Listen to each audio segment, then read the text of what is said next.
आज मैं आपको बताऊंगा ये जो आपने वीडियो देखी है, अगर आप इस तरह की वीडियो एडिटिंग करना चाहते हैं तो आप सारे लिंक फ़ोन के डिस्क्रिप्शन में मिल जाएंगे। और ये काइन मास्टर एप्लीकेशन आप प्ले स्टोर से इजीली डाउनलोड कर सकते हो, काइन मास्टर लिख कर, ठीक है गाइस।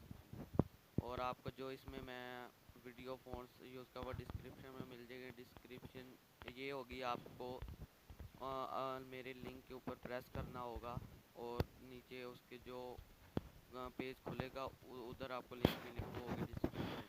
अगर आपको वीडियो अच्छी लगे तो वीडियो को लाइक करें, कमेंट करें और दोस्तों का शेयर करें। अगर पहली बार हमारे चैनल पे आए तो चैनल को सब्सक्राइब करें। शुक्रिया।